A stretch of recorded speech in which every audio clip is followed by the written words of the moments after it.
at the end. I think it's an important thing. Welcome to you all. Emily, can I begin to talk to everybody? Okay. Hello, everybody.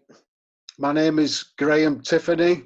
I am the Vice Chair of the United Kingdom Federation for Detached Youth Work, and I'd like to welcome you to this international webinar on detached outreach and street-based youth work. I won't say good afternoon because I know for some of you, colleagues in Australia, it's nearly time for bed. So we're very pleased, especially you, Liam, and colleagues, that you can join us. We have a hashtag for today. If you want to stay in touch with the conversation on social media, the hashtag is StreetYW Webinar, and you will find this in the chat room. It allows the many other people who are unable to join us today to also keep in touch with our conversation this afternoon. The webinar is hosted by the United Kingdom Federation for Detached Youth Work, which is the UK platform within Dynamo International, the international network of street workers. We're pleased to welcome Edwin de Beauvais, the director of Dynamo, and I'm sure he will say a bit more about the network when he speaks. Hopefully, in advance of this webinar, you will have seen Dynamo's international policy statement and the document that is a collection of the stories of street workers around the world. A few words about the UK Federation, or the Fed as we call it.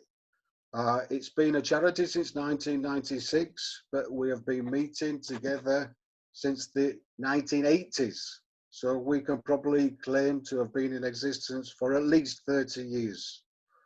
Recently, we have done a lot of work to support street workers in the context of COVID-19. We have provided them with guidance, training, supervision, and opportunities to discuss their work in webinars, often in collaboration with the UK National Youth Agency. It's important to note that everybody in the Federation are volunteers. And I have to say this for our finance officer, if anybody feels they can contribute to our work, we would be very grateful.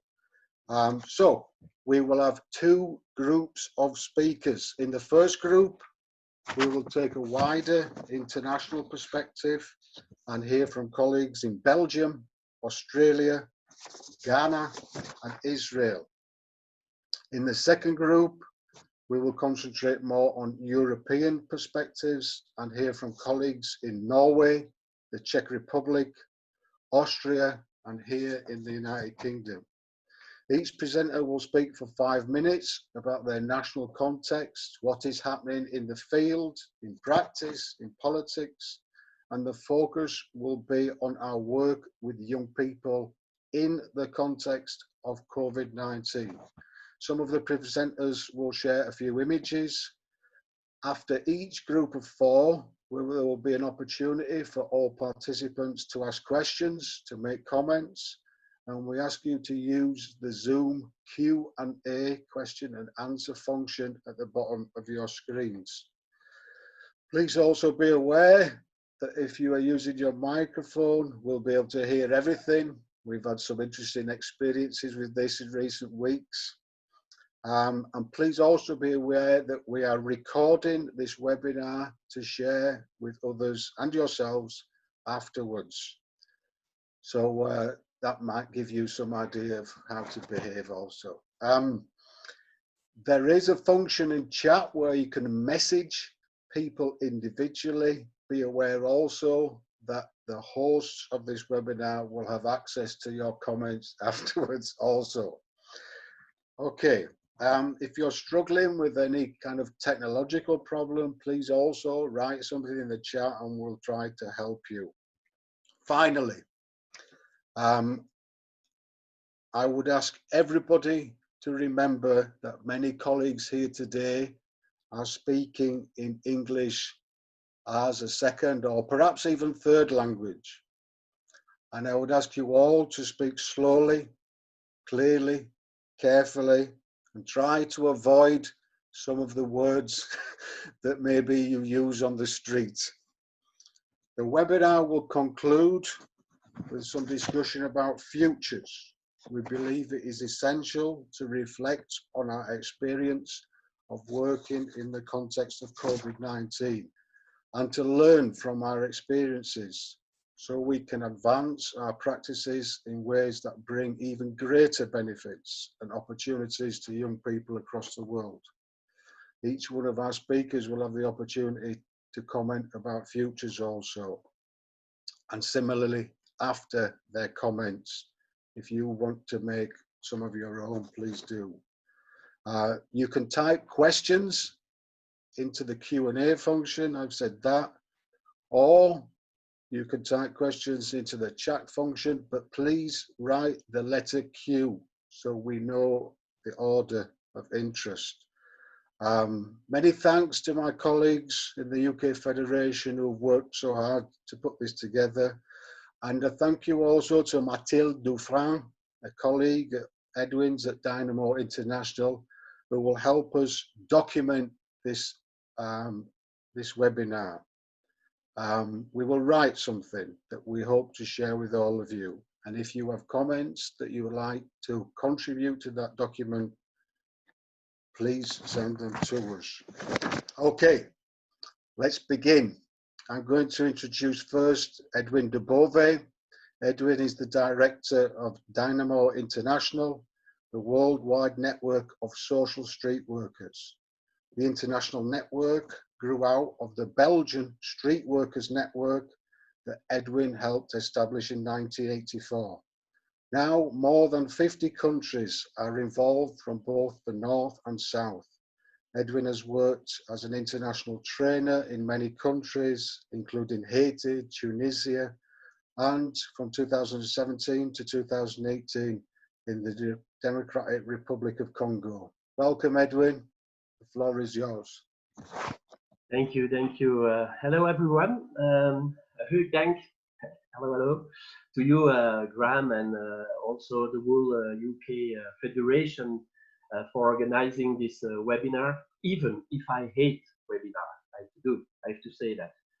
But anyway, it's above all always a great pleasure to join you, Graham, our famous street philosopher in the world. So it's always a pleasure. Thank you very much to host this.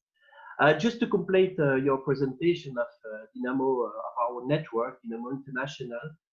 It's an international network, you told it, for social street workers, and which include terms like street educator, detached worker, outreach worker, street based workers. You have many different words for talking about social street workers. And who don't all work only with young people, I must say it, but most of them work with young people. By working in the field, Dynamo International aims to increase the effectiveness and quality of practice by means of training, exchange of experiences and practice, and to implement of pedagogical tools. It also strives to generate international mobilization and to build structural and sustainable response to the problem experienced by people living in the street through the world. One of our most important work job on the international level. And Dynamo International has organized different events and conferences, you know that. And next event will be a video conference on 28 October 21, if I hate it. But we will do it on 28 October 2020 about COVID issue. But last but not least, don't forget the International Forum Streetworks on 18 to 22 October 21 in Brussels. We vote a webinar, I hope. So, on the start of the pandemic, in a short support message that I sent to the members of Dynamo International a few months ago, I mentioned that in this COVID context, we also have important mission. The first mission is to remain vigilant that fundamental rights are respected and are not sacrificed on the name of the fight against the pandemic. The second mission is due to the nature of our profession. The social street workers always seeks to highlight the positive sides in the world situation. Let's stay with this positive vision and bring around us this hope for a better world. We don't have to forget it. It's very important. Following this message, many members, and I thank many of you because you react after that about this message, and Graham released a policy statement, talk about it, that you can find on our website if you don't read it already. At the same time, my colleague in Brussels, who's called Aurelio, this is Aurelio. Hi everybody. Hi. Aurelio has set up a HIT tool who's called Padlet. He will present it. He will give you all the information about it after my presentation, if you agree, Graham. So what we can take away from the testimonies of our colleagues worldwide is that all over the world, inequality and poverty have been accentuated. Everywhere, the repression and especially the stigmatization of people in street situation felt more strongly. In some countries, street work has been banned by the authorities, which has not stopped social street workers to continue their mission. That's happened. Sorry. However, many street teams find it difficult to continue their action due to the pressure, but also due to the cessation of financial support, especially if the support comes from private companies. Most of the colleagues, especially in Africa and in Asia countries, have increased the reception of children in shelter, children see street situation in shelter, and the distribution of food and other things, given their difficulty in finding means of subsistence on the street. There are, of course, special situations that are even more problematic, such as migrant children stranded in refugee centers on the Greek islands, for example. But we also receive positive testimonies, like in Nepal, where the number of arrests of children in street situation has decreased because police are afraid of being infected. Good, an effect, collateral effect. Other situations, such as several countries where young people have organized themselves without street workers sometimes, and sometimes with street workers, to help isolate and hold the people who can no longer move. So now, Aurelio will share with you the information about the Padlets you can use. Feel free to join us on the Padlet. Yes, so I will take just a few minutes. I will share also in the chat. I will share the screen if you, Graham, allows me. Okay, I can't one now. Okay, I will put the link. So the Padlet, it's a participatory tool that was put in place by Dynamo, so that it's a kind of library to share all kind of informations and all kind of relevant documents about the COVID crisis in all the countries and the consequences. So yes, I can share my screen. So very fast. If you go to the link, you can see there is 4 main themes, thematic. So impact on most vulnerable, role of social workers, tool and practice, and society based on solidarity, and an explanation on the left. So in every column, you can find all useful informations about all this kind of thematic. So it's a participatory tool, so everybody can add eventually or use it as a source of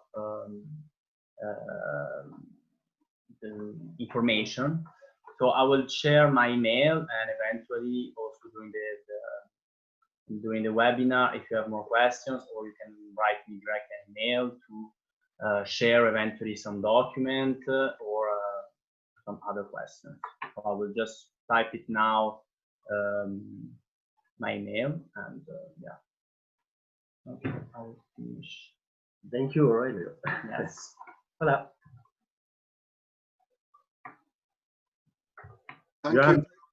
Thank you very much. Now, I've mentioned in the chat that most of the resources on the Dynamo platform are in 4 languages. So you should be able to find something that helps you there. Thank you very much to colleagues in Belgium and Edwin. I move on now to Selim Yukar. Selim is Street Youth Services Manager with a non-governmental organisation called Humanity Matters, based in Sydney, Australia. Selim has over 20 years experience in the youth sector. Selim sees advocacy as an essential element of youth work. For Humanity Matters, this means advocating on behalf of marginalised, disconnected and vulnerable young people in order to bring their needs and issues to the forefront of government policy and service delivery. You're very welcome, Selim. Thank you, Graham. Hi, everyone. So I'm very honoured to give this presentation of our street work service during the COVID-19 pandemic in Sydney, Australia. We are a small non-government organisation, as Graham stated, and we cover most of the southwestern parts of Sydney, which I'll just give you a quick understanding of the demographics there. It's very high number of people from a culturally and linguistically diverse background, and we've got high numbers of Department of Housing in certain areas of southwestern Sydney as well. So we've got a diverse cohorts of young people that frequent the streets in these areas. So our main role is primarily to target those who are most vulnerable and detached from mainstream services. So it's been an interesting time during COVID, but we were fortunate because here in Australia, our street work services were classed as an essential service. So we were lucky for that during that time. And therefore we were able to continue our street work and our casework support services. We did have outreach services with a food van that we did utilize pre-COVID-19, but during the pandemic, we had to sort of partner up and develop a partnership with some local charities to provide food distribution services during the pandemic, and this was encouraged by government services just to address some of the food security issues during COVID. But our centre-based activities and outreach activities with no more than 2 people were not permitted, especially at the peak of the restrictions. We maintained our street work through the COVID-19 restrictions in the early days. Many of the young people we came into contact with on the street, they actually expressed a lot of thanks to our street workers. As I'm sure everyone probably noticed, it all happened very quickly, and a lot of the young people felt that a lot of youth services had closed very quickly and were no longer there for them, but we maintained that contact and relationship with the young people, and then tried to develop sort of a continuing conversation with those young people that were still out on the streets. There were still large number of street frequenting young people that didn't take much notice of the restrictions early on and the safety directions. So our street workers tried to model safe practices to help them realise the importance and relevance of the safety practices for them and their families and their friends. Police started issuing fines fairly early on for people breaching restrictions, and we found a lot of the more marginalised young people started to disappear and become a bit invisible. So we then ramped up our use of our existing Facebook and Instagram social media platforms, started looking at more relevant social media platforms as well, such as TikTok and Snapchat. While we did see increased activities on our social media platform as a result of the more marginalised young people, those more marginalised young people remained quite invisible. We decided to trial conducting home visits, which I think certain other countries did that as well, to houses which we knew were places where some of the street frequenting young people would hang out pre-COVID-19, and we found some of the young people at these houses. However, our contact with those young people at those houses were quite often guarded and suspicious, even though we did have some relationship with them out on the street. But in that type of setting, we did find that they were a little bit guarded. So we did have some challenges there. As the COVID restrictions started easing, we were lucky in certain respects, because the easing of restrictions did start quite earlier on. It's been probably 4 to 5 weeks now that they've started in Australia. We've started easing up on the restrictions, and we began to see more and more young people inform our street workers that they were staying home. However, that posed us a bit of a challenge as well, because sometimes for some of our young people, home might not be the safest place for them. But we were lucky, even through the high restriction periods, that we did maintain some contact with some of the young people via texts and phone calls. So now, once our restrictions have been lifted, we're seeing young people out on the streets in similar numbers to the pre-COVID-19 period. There does appear to be an increased number of school-aged young people who didn't return to school when school reopened, and are now just spending a lot of their days hanging around, which we're starting to pick up a lot of young people now, either reluctant in going back to school, which sees a bit of a challenge for us and the Department of Education as well.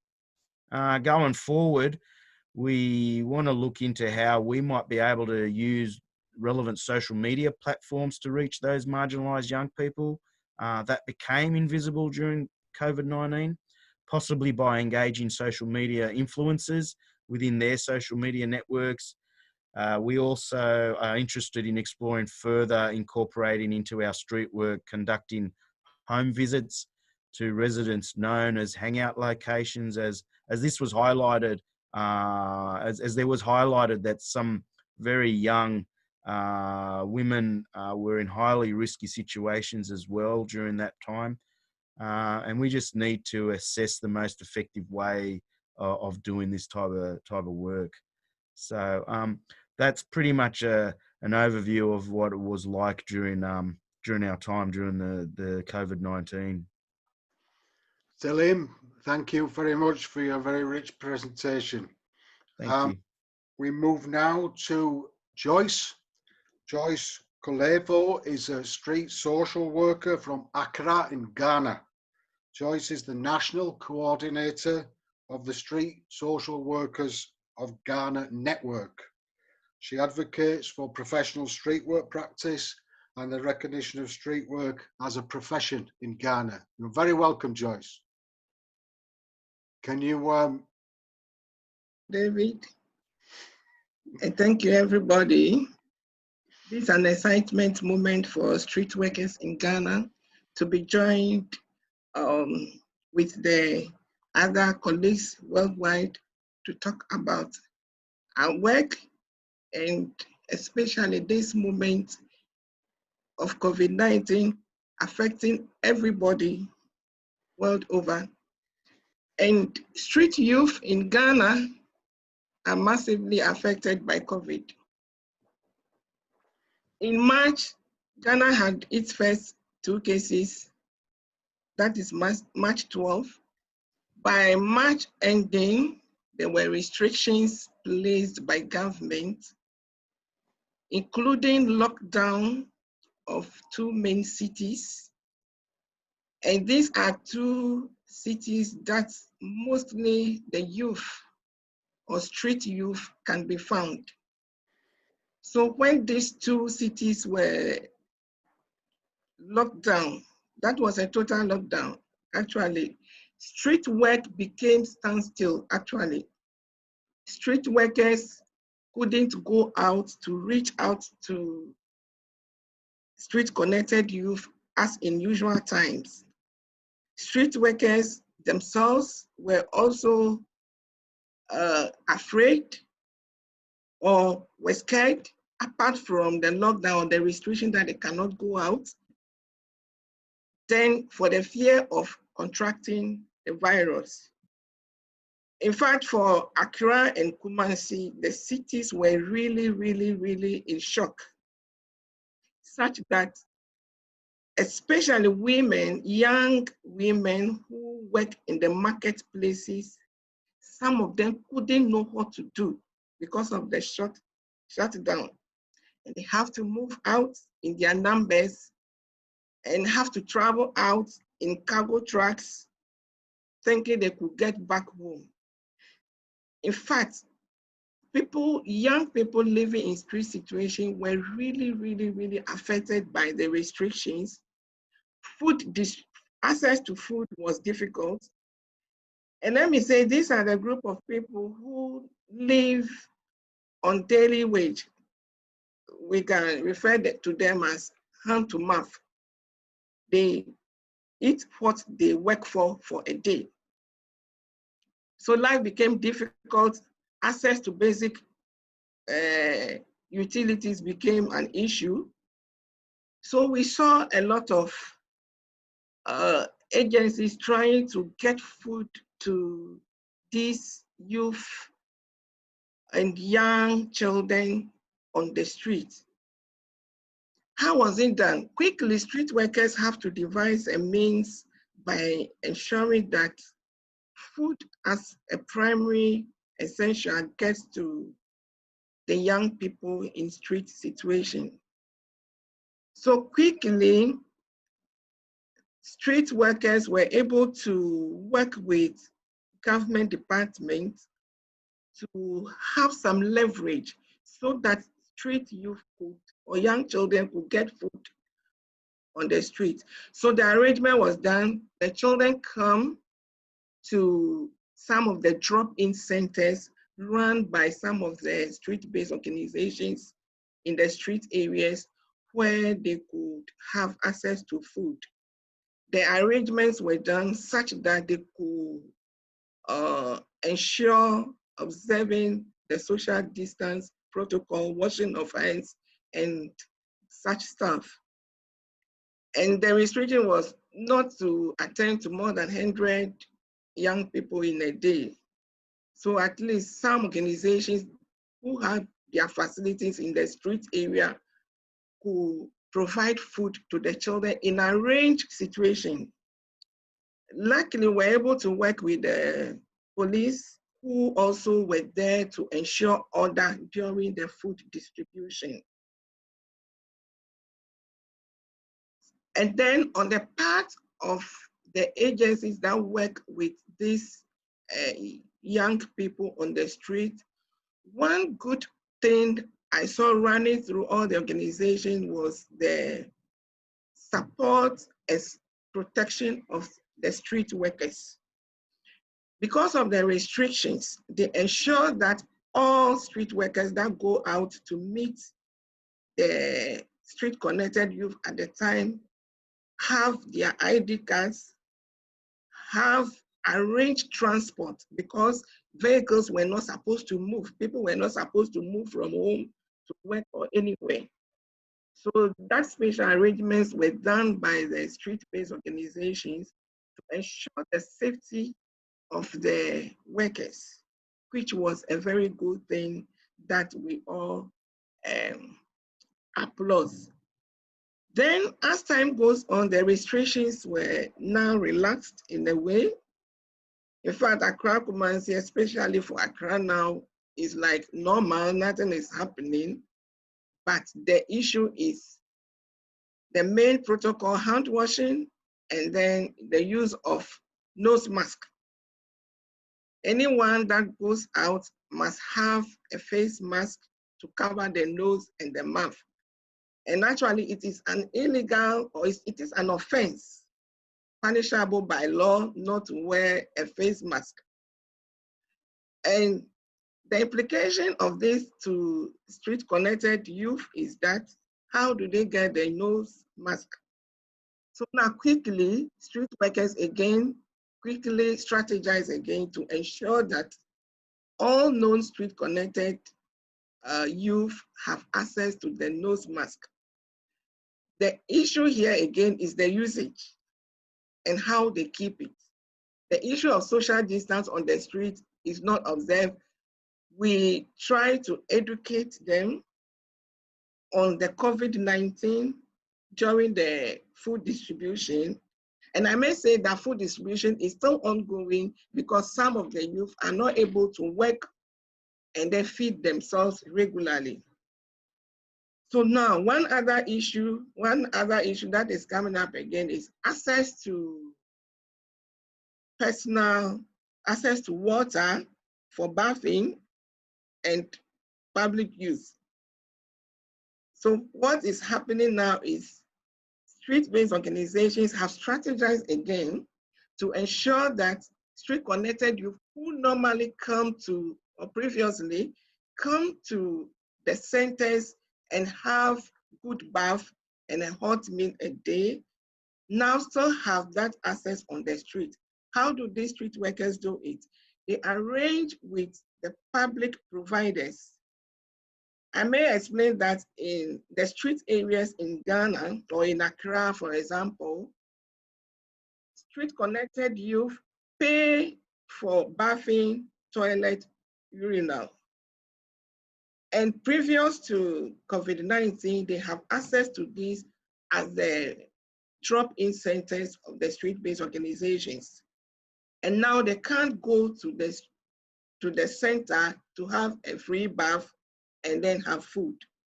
So now the arrangement is that there is a mapping of service providers on the street. So we are getting to know who provides washing and bathing facility. Thank you. And also health, to ensure that they continue to have access to health. Their numbers or their health insurance cards are deposited with service providers, health providers in the street area, where the child can go, those under 18, can go and then ensure that their names are already there. They have health delivery free of charge. I think my time is up. So much is being done to ensure that street-connected youth have access to health, access to food, access to personal items like bathing, and ensure that hand washing protocols are observed in the street, whilst we also protect our own street social workers. And I'm glad to say that not many organizations lay off their staff, but it hasn't happened in the street-based organizations yet. None of our members have been laid off because of COVID-19, but we have very local organizations who are not able to pay their staff. Though the staff have not been laid off, but they are not able to pay their staff. And then that is the struggle. But the volunteering spirit of some of these street social workers is well acknowledged, where we still see them trying to ensure that they have some touch with street-based youth. Thank you. From Senem in Australia, I heard him talking about social media. Unfortunately, in Ghana, we haven't grown to that area where street-connected youth can have access to social media. So most often they hear the information directly from the street social workers, which we are encouraged, which is encouraging. Thank you, Joyce. Thank you, David. Joyce reminds us of the difficult situations of many young people, especially for whom the street is home. Many of the assumptions that we make in the West and the North about access to water, to food. There are, of course, young people in our own communities who have similar problems, and our responsibility to them is important. Thank you again, Joyce, for making us all aware of this. Thank you. If you can mute now, Joyce, I'm going to finish this last section with Roy Humry. Roy is head of street work at LM, which has been the leading non-governmental organisation for teenagers and young adults in distress in Israel for the last 36 years. LM has been able to help over 3,000 young people and young adults across Israel during this time. Welcome, Roy. Thank you so much, Graham. Thank you so much for everyone. We'd like to share a short presentation in order to give you some of the sense of how it was like here during the COVID-19. So COVID has struck Israel at the beginning of March, and by March 15, most of the state was in a complete lockdown. That obviously had affected our work, and when we tried to target the main dilemmas that led us through the work in the COVID period, so I guess that these were the main three.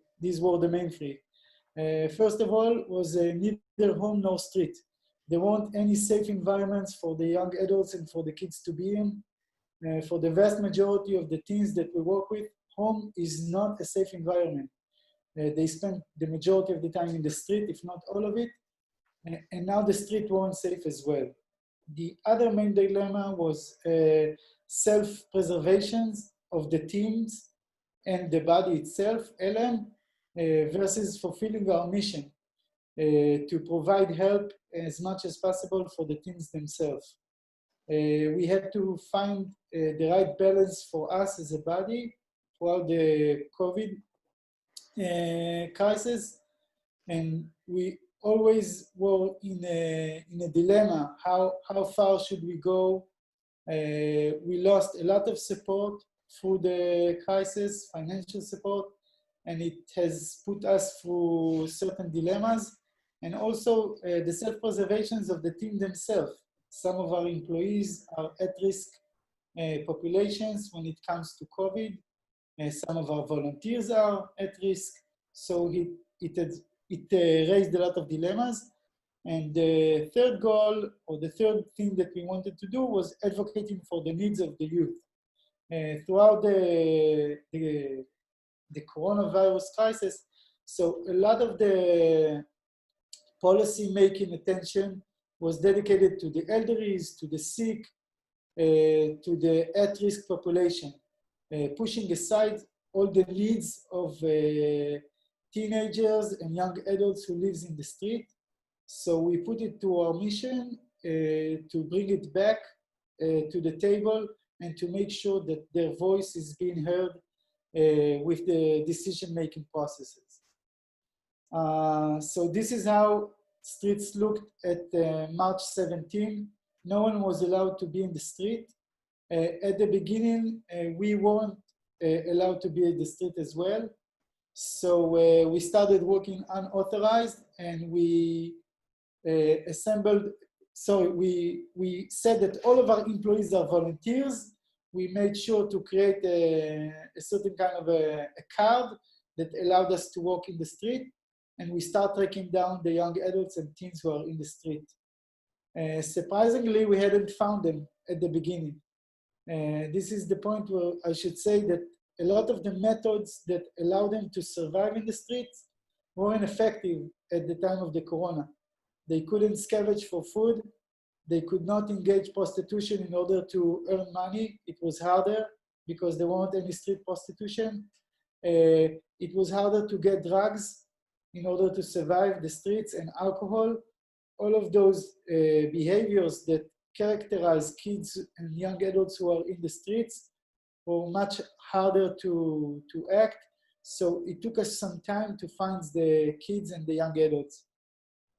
Another challenge is that they weren't sure that we are working. So we started by letting them know that we are still here and that we are working. We left notes, we left food. You can see here one of the employees writing on a hot meal box the phone number and the time that she would come to visit and revisit.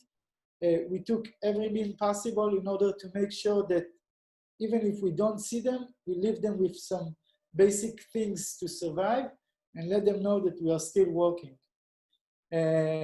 The food issue had came across in my two former colleagues because it was a major deal for everyone. So we were focusing on the essential needs, which is food and hygiene, and we tried to come and meet them where they were, whether it was squats, apartments, or in the streets. We set up points of food distribution, which is not one of our major, this is not something that we do on a natural basis, to a food distribution. And we came to meet them where they were, whether it was abandoned apartments, their own homes, or in the streets. We also, had to deal with two major holidays, one for the Jewish population in Israel and the other is for the Muslim. We had Passover, Pesach, and we had the Ramadan, both within the Corona. Those are both very, on a regular basis, very family holidays. People get around, they eat a lot, and the coronavirus increased the need in food. At the shelters that we activate, we had to go into a situation of capsules, meaning that once the shelters were locked, the teenagers that were inside had to stay inside with the teams and they could not go outside. And from a certain point, the shelters could not accept any more young adults or teenagers. This created two challenges. One is to help the teenagers who are in the shelters to go day after day without going out. It means that we have to find like things to do. And for some of them, it meant to experience new crises, as that they could not use drugs, they could not meet clients, they had to deal with threats from the outside environment. So we had to find new formulas and new ways to keep them in. And for those who left outside, we were left with zero solutions in order to find places to sleep. What we have done is we have managed to convince some hostels and motels to let us put young adults for sleepovers without questions being asked. This served both needs. One of the tourist industry that suffers from major loss because everything was shut down, and for our teens, for places to stay. Some of us, we provided the payment. Other, we managed to convince the state to give us money. And also we managed to recruit money from donors in order to create places, safe places for people to sleep in. Because when the streets are empty, so it's harder to, some of the teens just in the street, they love to blend in, so they won't be visible. When the streets are empty, it's harder to do so. So they needed a safe place to stay in, so we used hotels to provide them with places to sleep. So this was another things that solutions that we created throughout the coronavirus. We also did not give up the advocating. We went through campaigns. We went to the government. We created a sorry, I don't know how to say it, webinars, who created awareness to the life in the street of young peoples and young adults. We said that there's a lot of people that are in their homes and they have spare time, so that maybe this is the way to get into their minds and show them what it's like to live life in the street, not just in these times, but on a daily basis without the corona issue. We also took part in a roundtable, okay, of the government, NGOs, and private sector to make sure that the state will start bringing back the resources for teens and young adults at risk. And we also try to be as resourceful as we can, using volunteers and employees' cars to spread and distribute everything that is needed. And these days we are coming back to activities at the street on a daily basis, trying to keep on the rules to social distancing and masks. And also we work a lot on the social media in order to increase our way to work within the social media in case on a regular basis, and also in case of a reoccurrence of the COVID. Thank you so much for listening, and hope I stood in the time. Thank you, Roy. Okay, thank you. We turn now to some questions and hopefully some answers from our presenters. The first one I have is from Charlie. I wonder if Charlie would like to ask her question, or if she wishes me to ask it. Hello? Yes, please go ahead, Charlie. Hi. So my question was for Salim. The situation where we are in the UK at the moment is the exams have been cancelled, and obviously new routines where young people are doing different things. And I think there's like young people see now a real reality of not returning to school, of kind of living in a whatever they're doing day to day, and kind of devalued in terms of their education. So I wondered, do you see a role for detached work in this, and how did you manage the conflict between wanting to meet the needs of those young people and engaging with them, whereas not being seen to encourage them not to go to school? For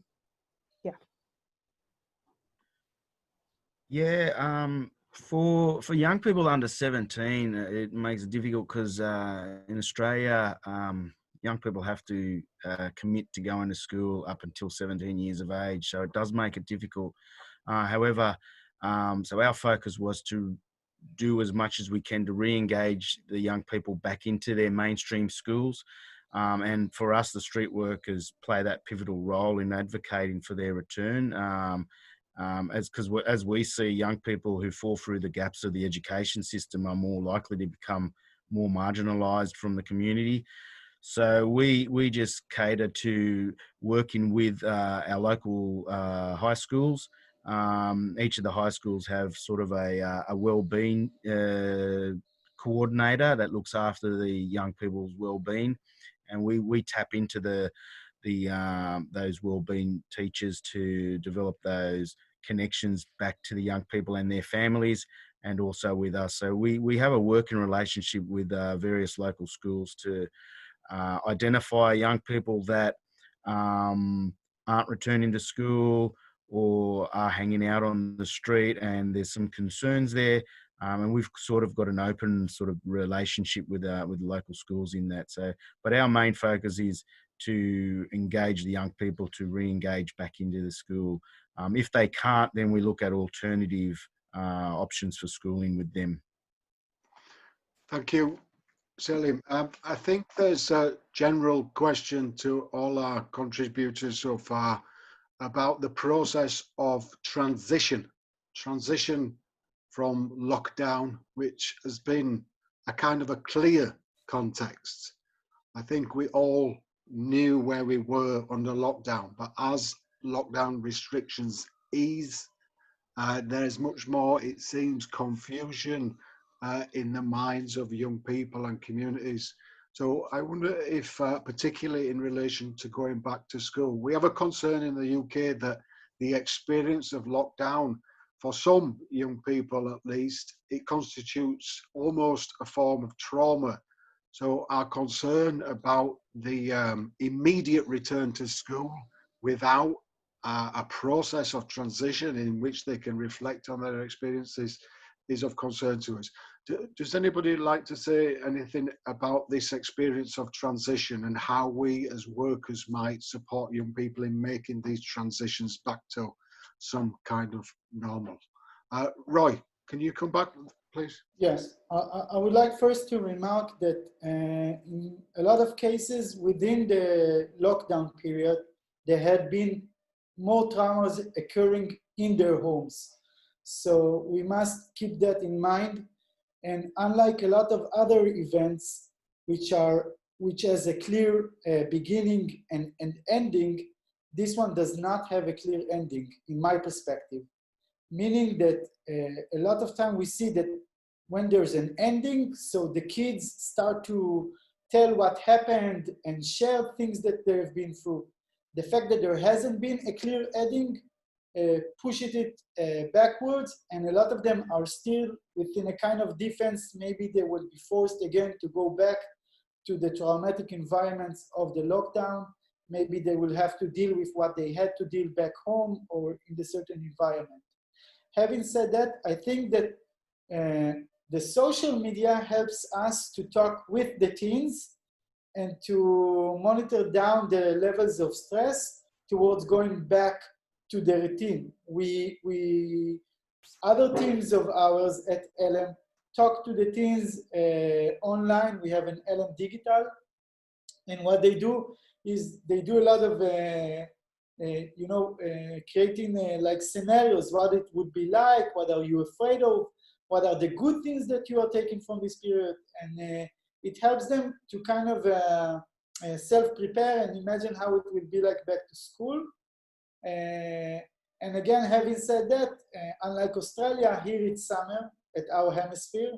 So I guess that a lot of the kids in Europe and here as well are going back to school and soon are going to be out of school to the summer vacation. So this also holds a kind of a challenge because a lot of them does not want to go back to school at that time. They say it's only for a couple of weeks, so we have no need in doing so. Thank you. I'm going to change the question now to one that comes from your comments. And of course, we are primarily concerned with the welfare of young people. But there are important points being made about the health, safety and welfare of staff, of workers, of volunteers. Would any of you like to comment on the things that you've done to keep staff safe in these difficult times?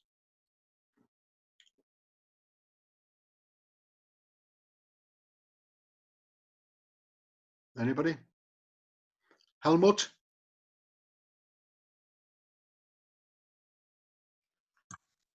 Hello. Yeah, I just spoke this morning with one colleague from Vienna who spoke about this topic that is quite difficult for them.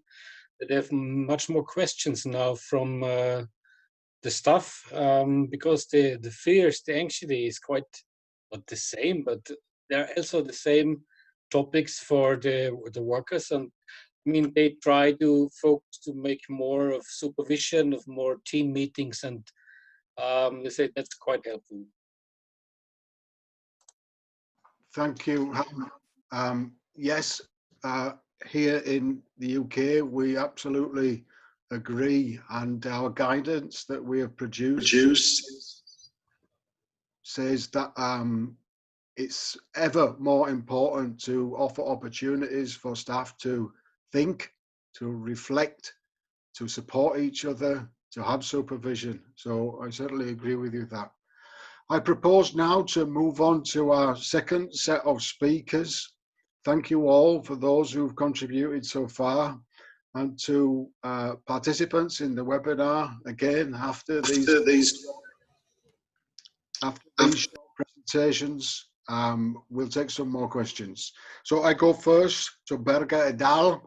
Berger is, or was, maybe he still does some of this work. He was an outreach social worker from 1997, when he became the leader of the city centre outreach service in Oslo, Norway in 2009.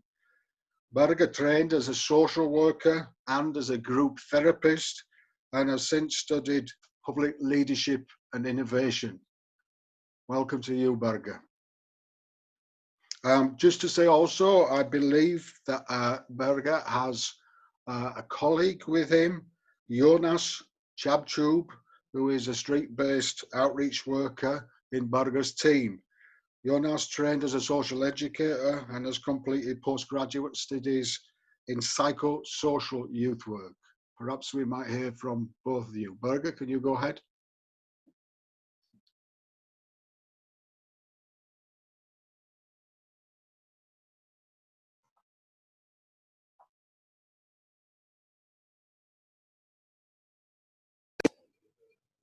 Can you hear me now? Yes. Yes.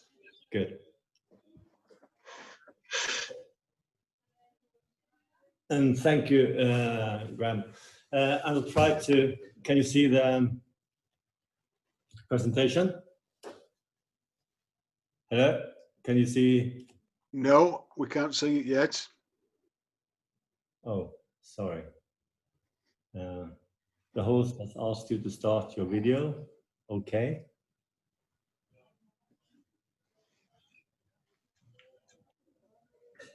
Does it work now?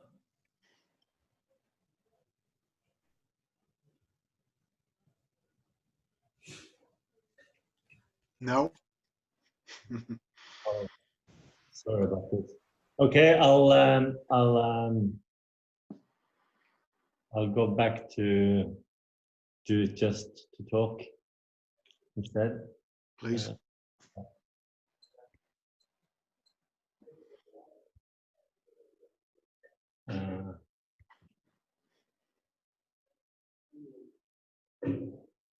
I'm sorry about this, guys. Okay. Maybe it works now. Yes, we can see it now. Yes, we can see it now. Okay, thank you.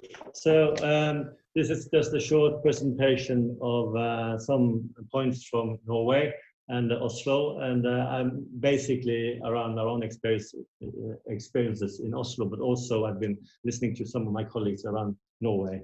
This slide you see now is a presentation of the service I represent, which is the City Centre Outreach Service in Oslo.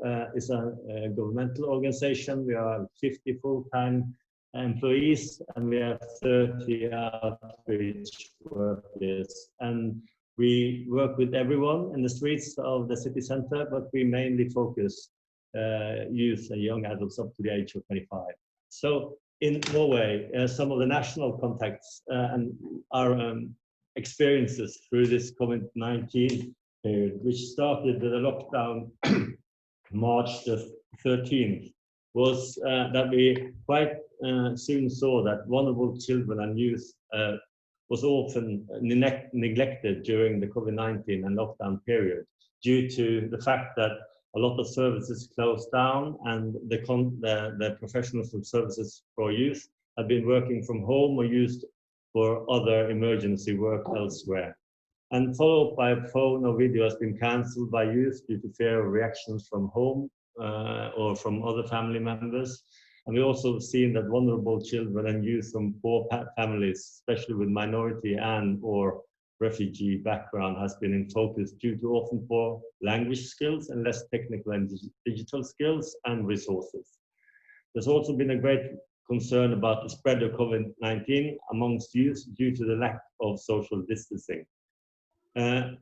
Some measures have been taken. The government has made resources more available from information campaigns, and we also had special focus on reaching minorities and using different languages in the information campaigns, and also more use of social media, including chat.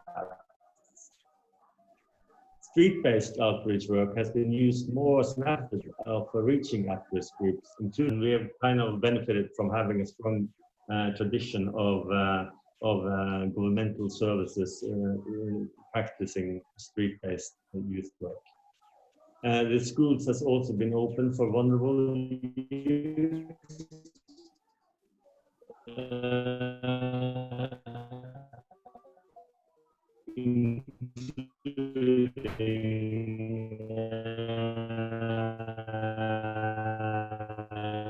Children and youth from key health workers.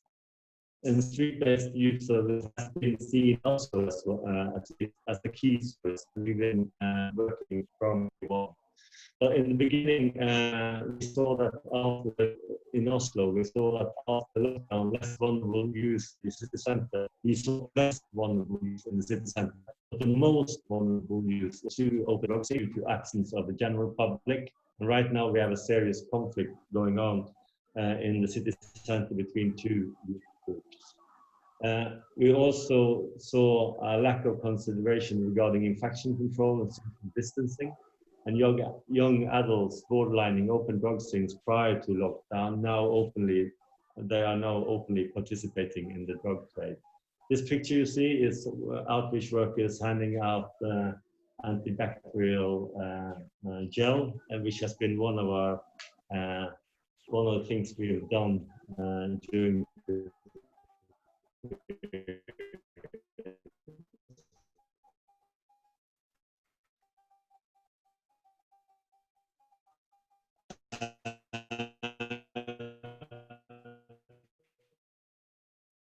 what we also see in our work in open work and on open work things, which is our main area or outreach work considered priority matter from the beginning. And also we have new strict health and safety routines to protect staff from infection. A strong focus on health and safety for youth to prevent spreading of COVID-19. And we also reporting a lot of administration and media about what's really going on. And there's a lot of concern, especially towards vulnerable youth.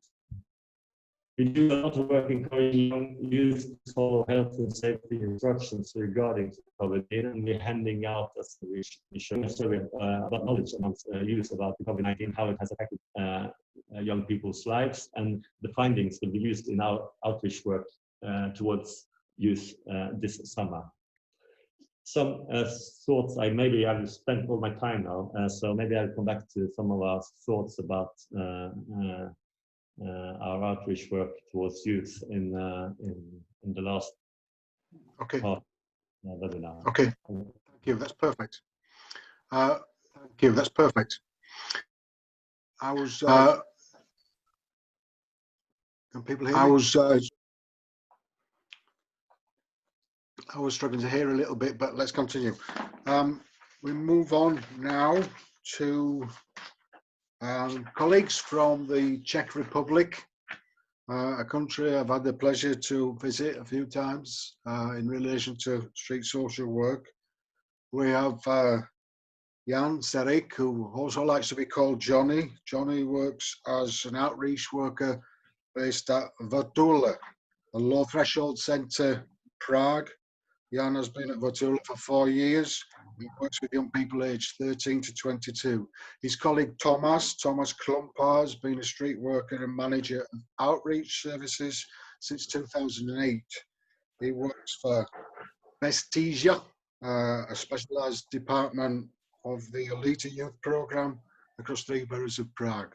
So perhaps I can go first to you, Jan. Thank you. Yeah, thank you. Hello, everybody. Can you hear me well? Yeah. Is it okay? Nice. So, as Graham said, I work in Prague as a social worker. I will try to share with you a situation around the COVID-19 from our perspective and also from the approach of our government. Then my colleague Tomáš from social work field from other organization will share with you some practice that we did throughout the low threshold centers in Prague. I will show you the picture I made for the presentation, and it is about the restrictions which government took. But first of all, I need to address the few things. One of them is the online social work is not allowed in Czech Republic by the law. And I mean in youth club centers and social services for young people. And now at the moment of relieving restrictions and while the social services for young people were not open, there were more than 10,000 kids and youngsters at risk who doesn't have any activities and supervision. So I will try to share document. Yeah, here it is. I hope that you can all see it well. Yeah, as you can see, we had the first few infected in March 1st, and I will focus on few things there. Then I will, Tomáš, take the lead. Yeah. It's not allowed by the law as it is not registered as one of the form of social service. I think that I have no time to speak about it now, maybe later in questions. So I want to point out, as you can see on the 13th of the March, where low threshold centers closed and were opened in some way at 11th of the May. As and the date 11th of the May was also online social service allowed by the Ministry of Social Affairs, but it was after the 2 months of the lockdown. So there's also on this chart is our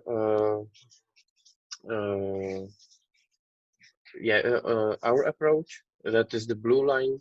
We took the opportunity to do online stuff, and then we opened it as we could, as soon as it was possible. And now, nowadays, we are at the moment where primary schools are opening for half of the usual amount of kids. Secondary schools are not opened, and we still struggle to get some information from our Ministry of Social Affairs. Well, I will now let Tomáš tell you about some practice we did.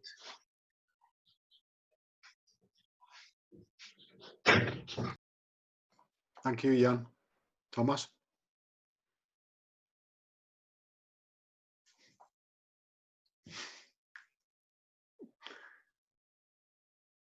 Beginner fault. Hello.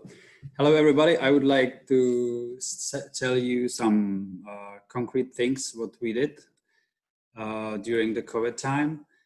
I would like to say that the restrictions in Czech Republic were quite tough because all of us had to wear masks in the public. We have not to go out, and it was really a long time that we have to react somehow, because how Johnny said, the schools were closed and they didn't, many of them didn't react for a long time. So the social services were very often the only services for the kids, or any programs or any contact with the reality they had during the COVID time. I would try to share the screen with you, just some basic things. This one. So what we did during that time,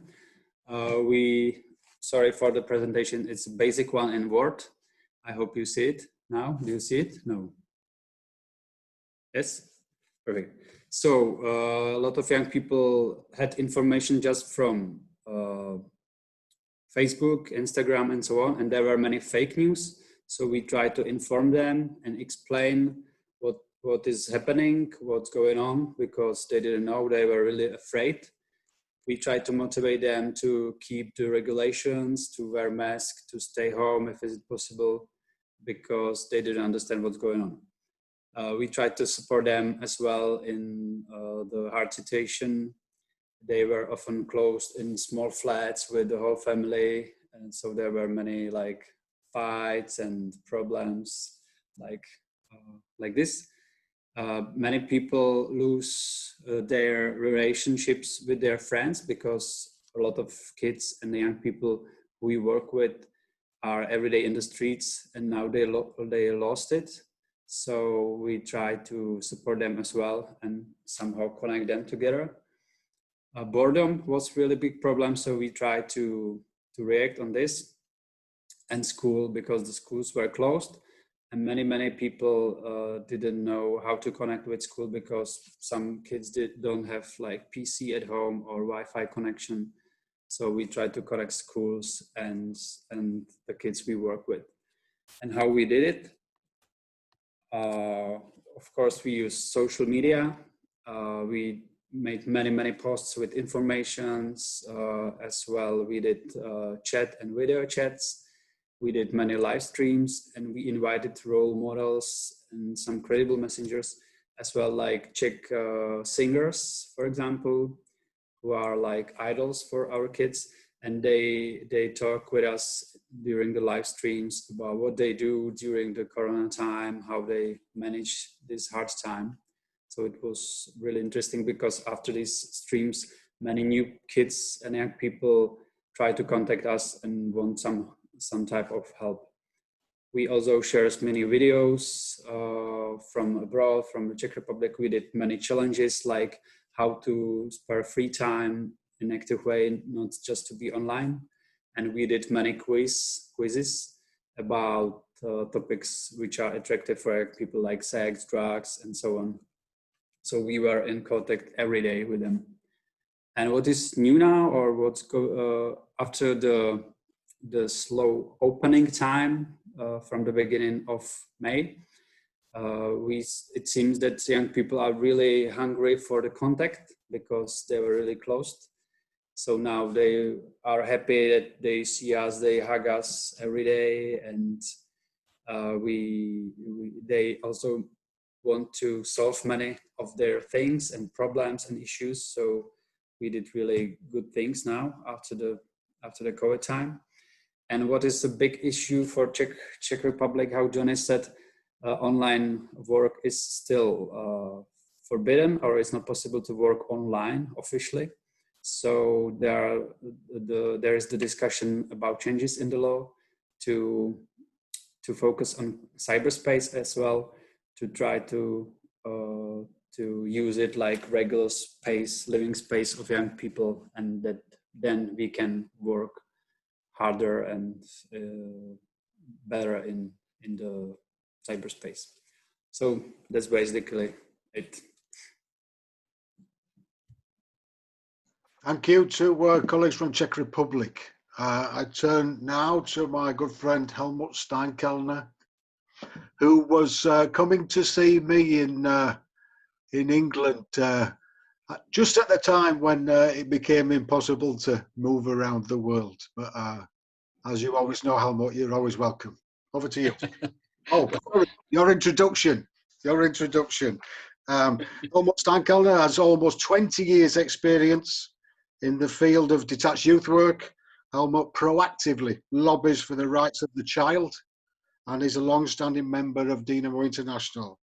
Helmut is currently completing a master's in political education at Danube University. Thank you, Helmut. Thank you for the introduction, Graham. And thank you for this invitation for the Federation. Happy to see you. Some faces I know and all the others.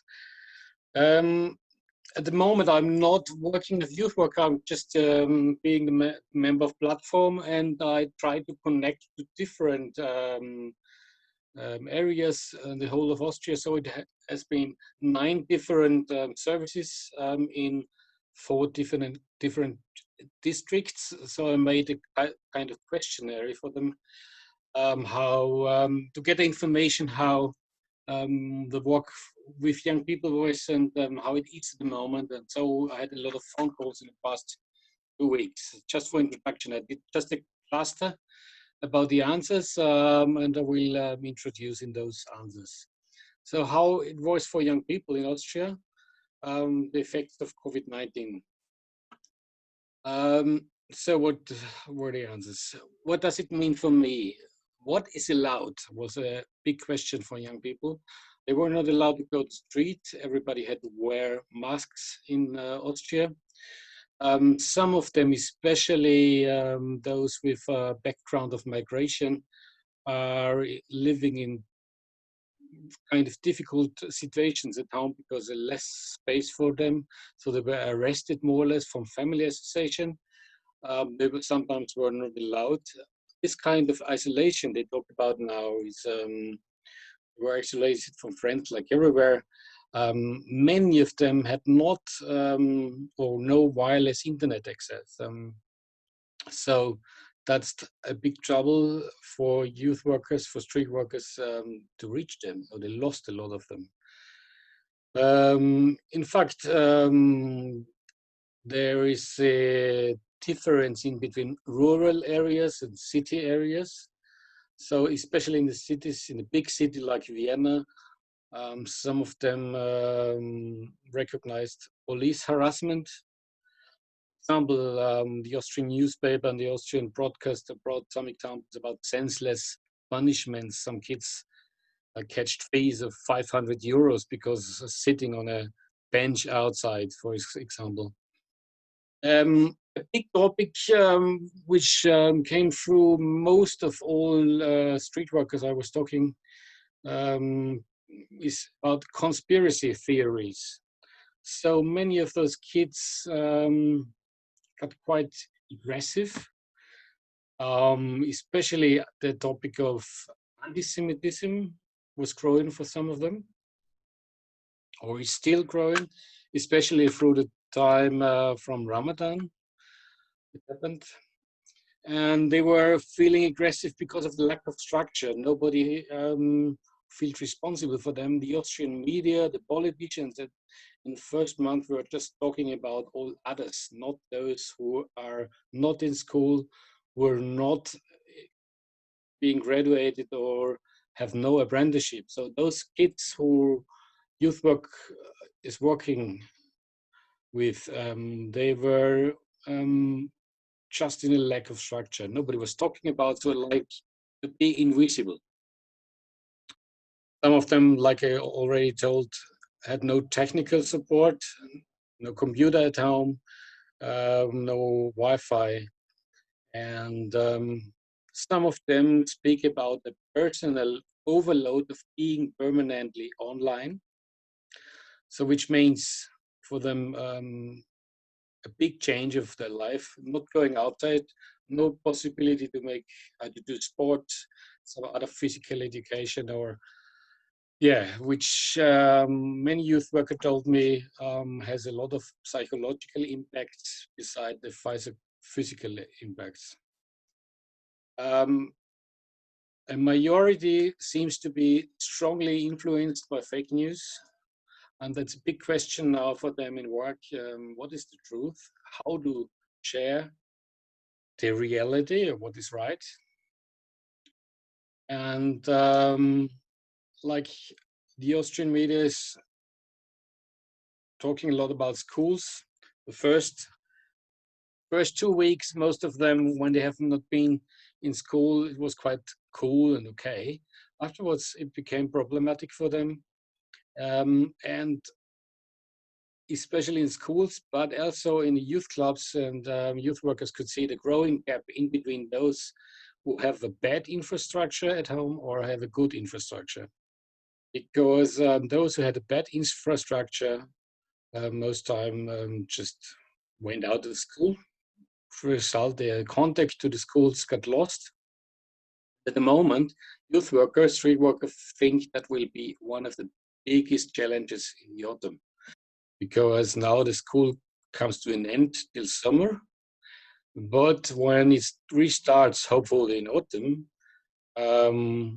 we do not know what happens with those who are lost at the moment.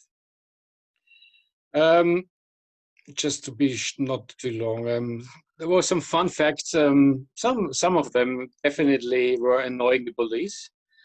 Making a contest of if they catch a fine, it doesn't matter because they have no fear of prison. So that happened especially from 2 services in Vienna, I was told of.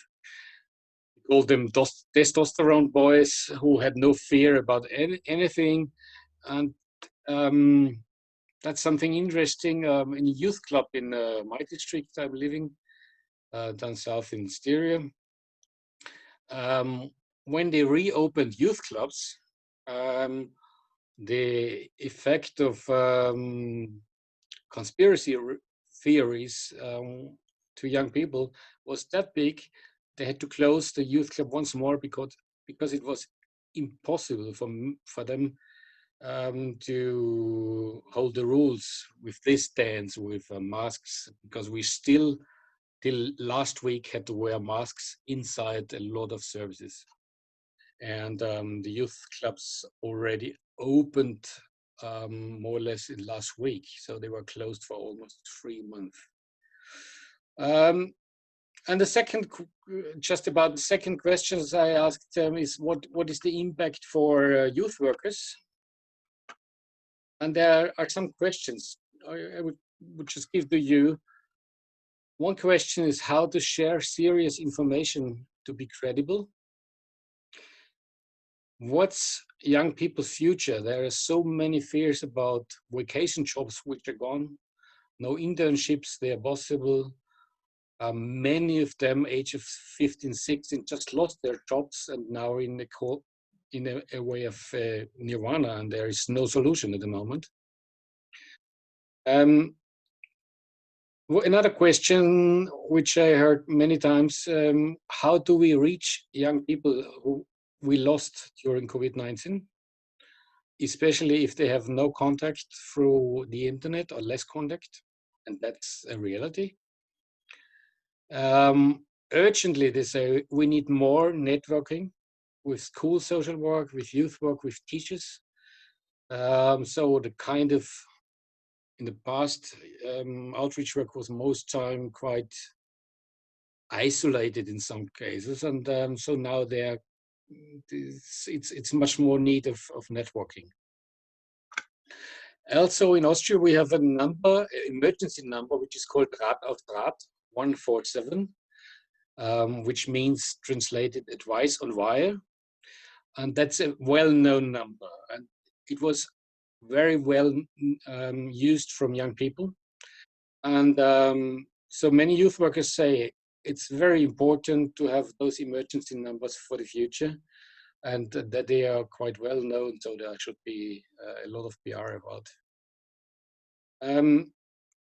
And which we talked shortly before, there was a lot of staff trouble, so they need some more teamwork and supervision.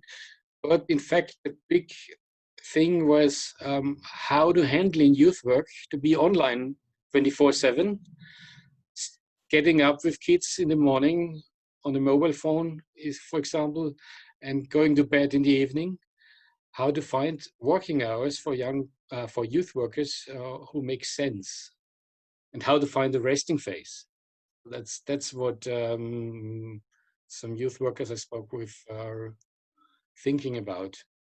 And are we allowed to stalking young people through social media, which is another impact because we had just contact through the internet. So many questions, and I will say thank you. I mean, that's a summarize of it. Thank you, Helmut. Okay, I'm going to conclude this session with a few comments from the United Kingdom, and then we have some questions for everybody afterwards. I would say that the most significant experience in the UK is that we have had to work hard to secure essential status. Many workers in their localities have been able to secure essential status through conversations with local authorities, city councils and police. But this essential status has not been recognised at a governmental and national level. And we think this is because our campaign over many years for youth work to be a statutory legal obligation, we will win the argument if they allow us essential status. This has had an implication, as many of you have said, on the financing and the sustainability of youth work organisations. We know, as you have all said, that the youth centres and the building-based services have closed. So what we have seen are detached youth workers really coming to the front of all the work with young people. And it has brought to the attention of many, many people the value of detached youth work, street work and outreach work. So what can we say from our experiences of working directly with young people at this time? Of course, we've tried to encourage young people to stay safe, but we have learned very quickly and realized that it is not so simple as to say, go home. We hear from Joyce and we hear from Roy, and I'm sure from all of you, we recognize that often home is not a safe space. So it's important to recognize the street and other places as perhaps places that are safer than those to which young people might return on the basis of guidance. Our experience of working directly with young people is very varied, and I think this is a very important point. One of our members, Chris McIntosh from Manchester, recently described a whole series of different reactions. He talked about some young people who were terrified, fearful of COVID-19. And on this basis, they were concerned to go out at all. He talked about other young people who are, if we may say, simply ignorant. They did not know anything about COVID-19. They did not know anything about the guidance about how to keep safe.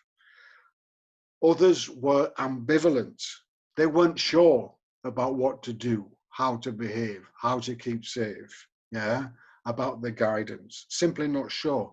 Others, he says, they are invincible. They do not think COVID-19 can ever affect them. So they behave as if nothing has happened. And finally, there are young people who behave in a distant way. They, as Helmut says, we lose contact with them, and we will have to work hard to regain it. So what we've learned is that detached youth workers have to do what they were designed to do, to work flexibly, to be adaptable, to be needs-led, and to be what I call context appreciative. So they've had to work with different young people in different ways. An example, our colleagues who, as Roy said, during Ramadan, they started working at different times of the day in order to make contact with young people from Islamic communities. These experiences of direct engagement, safe direct engagement with young people, they've taught us lots of things. They've taught us that many of the problems that young people are experiencing, of course I hear in your voices, many of you have said this, they are not new problems. They are often old problems that, as Edwin said, they are exacerbated, they are amplified, they are made worse. So this idea that these problems are new, it's simply not true. Those who are experiencing greater poverty, they were poor before. Those who were experiencing domestic and family abuse, this has got worse. Those who were experiencing anxiety, depression, and mental health problems, this has got worse. So we have many major concerns. And we know, of course, that Black and global majority ethnic colleagues and the wider communities, non-white communities, they have been most significantly affected by COVID-19. They have become more ill, they've been in hospital more, and they've lost lives in disproportionate numbers. And this is, of course, because we know now that inequalities and its relationship with COVID-19 is a discriminatory disease.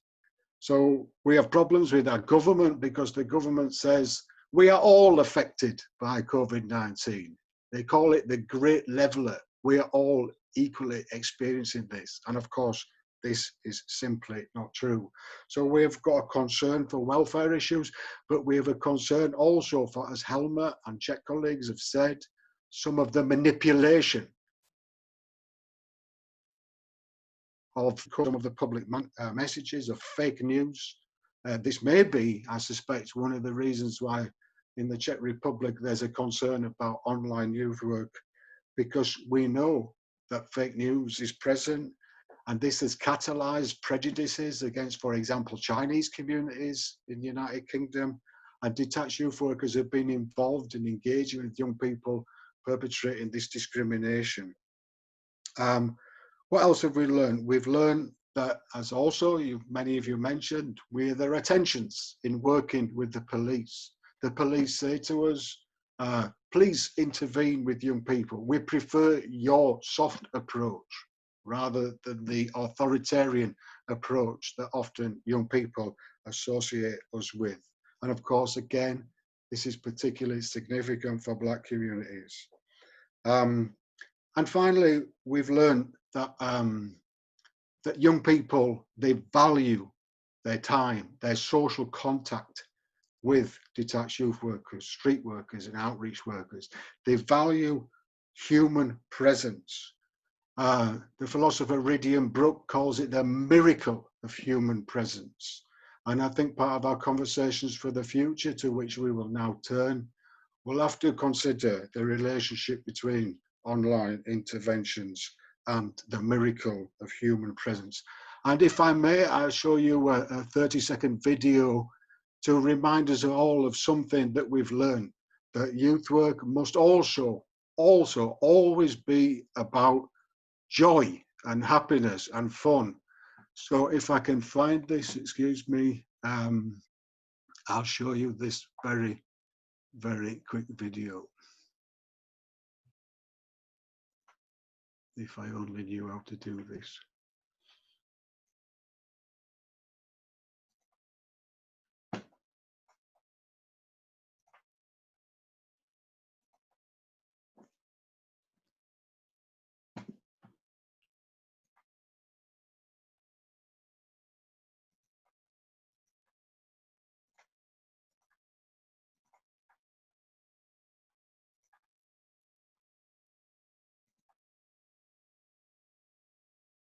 Here we go.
This is in my community. I'm proud of the detached youth workers here. So I'll leave you with those thoughts, and I'm going to take a couple of questions. We have a question from Slovenia, I believe.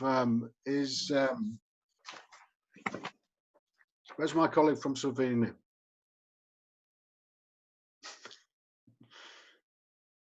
Dora, can you speak to us?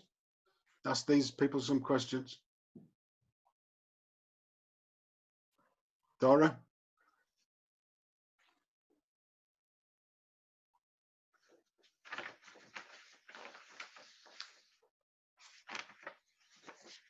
Can we come back to Dora, perhaps? I made as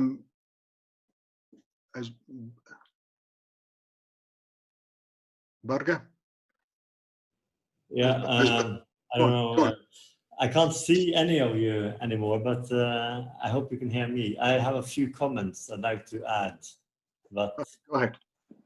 experiences and future work, and some thoughts from our service in Oslo.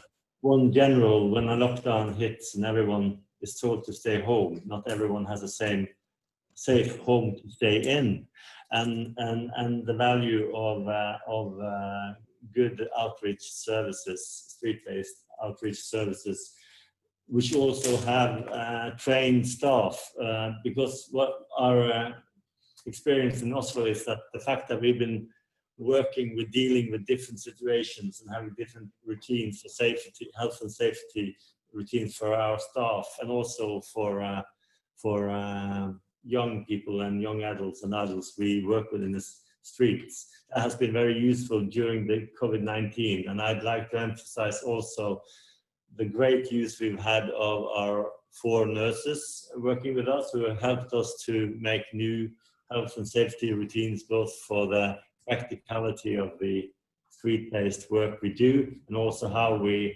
deal with people we work with contact, social distancing, when we use masks and all this. We do a lot of general training, practicing on health and safety matters in our service. Our staff is training regularly, and that has been a great help also to raise consciousness about certain things we have to think about with COVID-19. When we've been communicating with our target groups, young adults and adults, we also involve them in all stages of the work. And we have employees who has been employed due to their own experiences being our target group, which has been a great help in connecting and reaching out to people in the streets of Oslo. And I think also outreach services, when crisis hits like this, COVID-19, we also are more adaptable to change and find new ways of working and using creativity. And some of the changes we made, I think we're going to continue to do and actually re-innovate. And also we've been very aware of the importance of good leadership, to stand by your youth workers and to give them credit as frontline heroes, because they've been out in the streets since day one. And they've been doing really well, and they've been working with the other people in the streets who's been working has been police and ambulance staff, and they've been coming out of their cars with masks and all that. So it's been a kind of a scary situation, at least in the beginning, and the way they've solved it has been really, really good to see. Yeah. Thank you, Burke. Okay. I feel like the presenter on a European Song Contest. So, Dora and friends in Slovenia, over to you. Hi, thank you. Yeah, so there's many of us, obviously, and we were just wondering what the plans for the future were regarding COVID-19. Okay, I think that's a wonderful opportunity for us to take the last 15 minutes or so of this conversation. I think it's probably the most important question for all of us now. So I would welcome any comments from presenters and indeed from any other participants, short comments about what you think are the priorities for social street work as a community of practice across the world. Would anybody like to comment on the future? Chris? Hi, Graham. Thank you. I just wanted to say, you know, it's been amazing seeing everybody coming together from across Europe and the UK. And I think that for me, the future regarding COVID-19 is we need to stay connected and communicate, because we are working on the streets in the places that people are affected the most by this pandemic. And I feel, this is a personal feeling, is that the UK is maybe 3 to 4 weeks behind mainland Europe in how they are approaching and coping with COVID. So I think the UK has a lot to learn from how you guys have responded to this and the work that you're doing and how you stayed visible with those that are most vulnerable and on the margins of our community. So for me, a wish moving forward is that, you know, we stay connected through the Dynamo network. We keep communicating amongst ourselves, because there's a lot of expertise that can be shared at a very challenging time for all of us. I don't have a clear answer, Dora, as to what the future looks like, but we should definitely be led by the young people that we work alongside and listen to what they need to say in this and maintain their autonomy in how decisions are made. We talk a lot in the UK about the new normal. And for me, the concern in this new normal is that young people aren't being consulted in what that new normal needs to be for them. So a wish for the future from my perspective is that that voice is very strong in the decision-making process as to how the streets are responded to in the future. Thank you.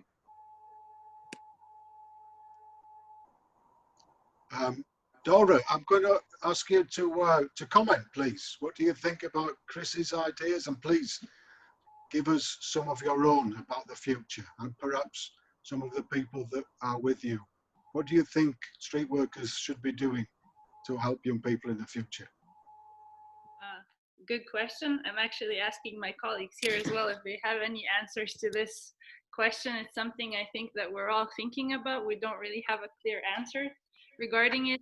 For us also, I think that a major issue was what kind of requisites we take with us when we go out and meet young people, like, you know, like things we've never considered before, like, do we play cards? Is it okay to play cards? Do we need to use disinfectants? You know, like, just strange questions like that that we never thought we would have to address.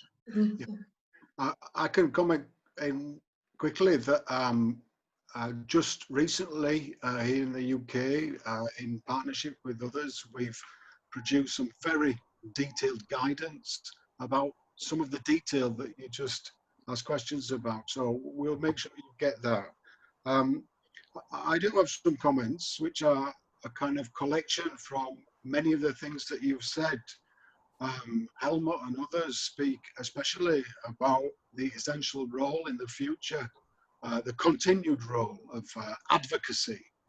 And if I could connect with Chris's comments, our work to support young people's self-advocacy, this kind of ethic of participation in which young people's voices and power is respected to inform what street work looks like. I think this is an essential part of ensuring that their rights are protected and advanced. I also want to make a comment that is a statement was made in the international network many years ago, and it was written in the International Methodology Guide in Street Work. And it's a statement that has really inspired me for many years. And in French, of course, it's rendre visible l'invisible. It's our responsibility to make visible the invisible, both the experiences of young people and their social realities. So for myself, the future, it must be a political future. We have to do this work. We have to recognize our responsibilities as witnesses, as people who see things that often others do not. And we have to help those people speak about their experiences and speak for them when they find it difficult. One final comment from me. I suspect this is because I have a particular interest in this. But I really do think that this issue about fake news and misinformation and the prejudices that it can breed is something that we also have to work on. So our conversations with young people in the street, they have to be careful, they have to be philosophical, and we have to encourage them to think critically about the world in which they live. And with these things together, I think we can support them in their transition to good futures. They're going to be difficult futures.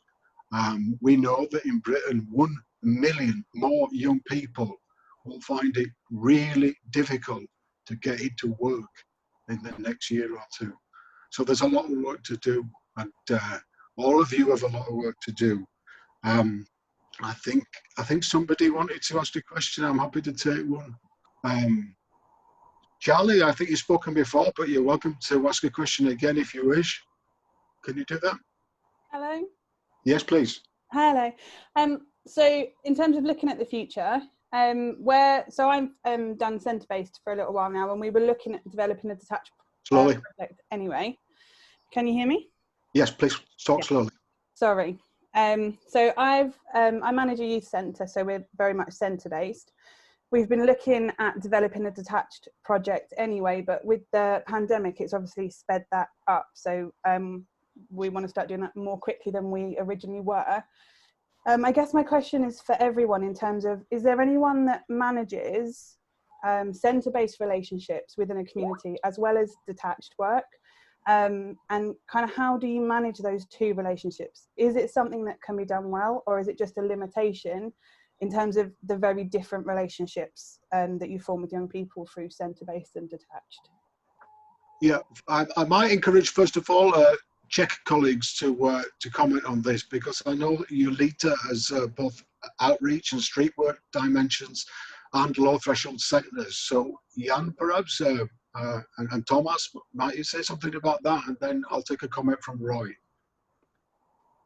It's about the relationship between the different kinds of services. Yeah, sure. I think that from the point of view, in my experience that we have with both like forms, outreach and young centers for youth, it is absolutely possible. And I think that there are some opportunities also in both of these forms. Sometimes outreach program can positively improve the center, or on the other hand, the center can positively impact the outreach program. So it's definitely possible. It's I think it's important to have some supervisions for the whole team. If the team is like the members of the same teams are in outreach program and also in the center, it shouldn't be split. I think that it's important to keep them together, and also have some special space to inform each other, and have some special meetings to inform about what is going on in the center and what is going on the outreach. Yeah, that's from me. I don't know, Tomáš. What I heard from Jan was something I also heard from Berger. The importance of professional training, support, continuous professional development, supervision, peer support, all those things that we can do for ourselves. It's challenging to work in the street, so the things that we can control, we should control them, and these are very important things. Helmut. Yeah, I want just to add, it also needs some kind of financing, because most of the stuff we used during this COVID-19 was private stuff. Most services were not prepared for this. The budgets, the yearly budgets, are most time just organized for some little costs, but so there should be a professionalization for the stuff, for the things we need. Yes, absolutely. If I may, I might make two more comments. I gave a presentation as part of a national webinar, something you can see on our website, but I wanted to make a comment about the significance of public space. And for me, a good future is to work with young people to secure a public space, a public realm, a milieu in which, you know, all people can collaborate and support each other. For me, I have these interests for a long time, but I think we must do something about the motor vehicle in our car. And as street workers, we've got a responsibility to try to work for a cleaner, better environment that supports young people's mobilities. For too long, young people have experienced immobilities, constraints to their movement. Some of that's political, some of that's about how they are policed. But there is a strange reality about now. None of this was imagined before. It is a completely uncertain experience. And I think one of the things that's interesting about these strange times is it also, and I look to young people to help us with this, it is an opportunity for imagination to think about good futures, new futures, different futures. And I also wanted to make one comment about an experience here in Britain where those of us who've worked with people in the street, we've seen our government open hotels to give shelter and a home for a short time to those people. And now we see them being asked to leave again. And we now, of course, have the evidence that it was possible to help these people. And we will remind our government that they helped them, at least for a short time, and ask them consistently and forever why they can't help them always. So this role that we have in advocacy and rights promotion, I think, is such an important thing for the future. I'm going to ask, first of all, Chris, just to make one or two comments to close for us for the Federation of Detached Youth Work. And finally, I'm going to ask my friend Edwin de Beauvais to make a comment in his role as Director of the International Network. So from me now, I thank you all for your incredible participation. We commit with colleagues around the world to documenting this process today and sharing it with a wider community. So over to Chris, thank you. Thank you, Graham, and thank you to everybody that spoke and attended today. It's been incredible to be a part of the learning, the sharing, the conversations that we've had as a community of detached youth work across our streets. I think there was something, I made a couple of notes, but I noticed that within most of the speakers today, I've made the similar note, and it constantly reflects back to the invisible, those that are most marginalized, those that are most vulnerable. And it reflects back to me why I got involved with detached youth work. It was to be on the streets where I came from. I understood that territory, I understood that community, and it was important to be there as a witness to young people's lives. And I think it's testament to everybody in this space today on a digital platform that has been reflected and shared. There's some incredible work going on, and from a UK perspective, we need to take some of this learning. We will look to the chats, we will look to the questions, and we will listen back to the audio, and we'll absorb this information, and hopefully it will support us on our streets in the UK. And if there's anything that we can do to reflect back to you guys and maybe create more of these webinars and continue this conversation, we'd love to be a part of it.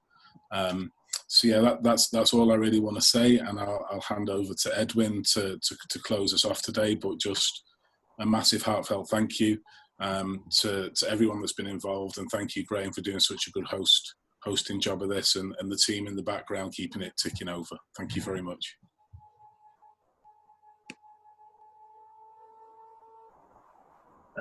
Yes, thank you, Chairman. It's nice. Even if I don't like webinar and video conference, I really enjoy our extension and the presentation. It was a very nice opportunity. Thanks a lot. It was a very nice moment. Just to say for the last words that more than ever, we have to continue our advocacy work about a social system protection, a social protection system for everybody all over in the world. It's something very important. And we saw during the lockdown, we saw that certain authorities welcome our recommendation of the street workers. So one of the big challenge of street workers now in the after period, COVID period, I hope, it's to maintain certain decision. We talk, I think Roy talk about using the hostel for offering to provide opportunities, living place for young people in the street. It's what's happened in Belgium as well, but it may change, and maybe the authorities may change of the decision about that. So it's very important for all of us to maintain those decisions and to continue our fight. The last word, just I hope we see us, all of us, in Brussels in 2021, sorry, for the forum, the presential forum, street work in Brussels and around the beer, because it will be nice to see all of us with a beer. And I know this evening it's an important evening in England, I guess, and I suppose, because you start the Liga, I think, the new soccer competition, is it? Graham? Yes, it's true, but it of course lacks the miracle of human presence. In the stands, there will be pictures of people, and there will be signs from machines of people shouting and screaming. But for me, one of the definitions of sport is that it's respectful of human presence. Maybe that's for the future. Thank you. Okay, thank you, Adam. Enjoy your competition, soccer competition this evening. I think it's Manchester with Kevin De Bruyne, so we will enjoy to see it together. And we don't know. We don't talk about Manchester where I live. Okay. Chris, finish us before it gets too political. Yeah, I'm gonna come off the football vibe, even though I'm a staunch supporter of a different team. I wanted to just reflect something. What was absolutely lovely for me, and what I'm starting to see in my connection to my European colleagues in the work that I do in Europe, is that groups of people are being able to come together again. And for Dora to be there with her colleagues and with young people in the background brings real hope for me that our future is, you know, we will find a way. Detached youth workers are some of the most creative and adaptive people I've ever met, and we will definitely find a way to get back to the work we do in the way that we need to do it. And I was kind of posting just in the chat there that I think maybe we need to look at revisiting this and just spend some time thinking about what that future looks like. We've shared a lot of knowledge, but we didn't get to actually start to discuss what our futures could be. And I think that that's what I'd like to think about maybe next, is how does this information start to inform what we do across Europe and into the UK, and much further afield as well, with Salim and people from, you know, in Australia. So just again, thank you very much. I just had that vision of Dora with everybody around her. I thought, I miss that so much. I'm sat in a room in my house speaking to lots of different cities, and virtual is great, but it's not the same as being next to somebody. So let's finish with what they will do with the crowd at the football match. If you all unmute, we'll clap for 10 seconds. Can we do that?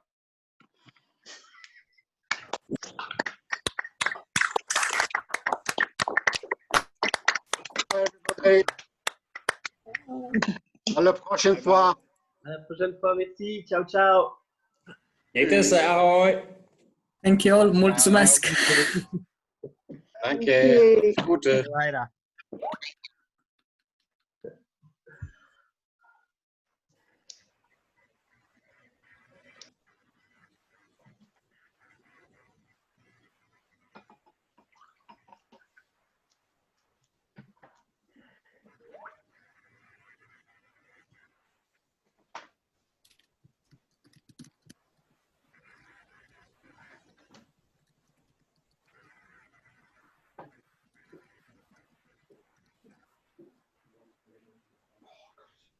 So I want to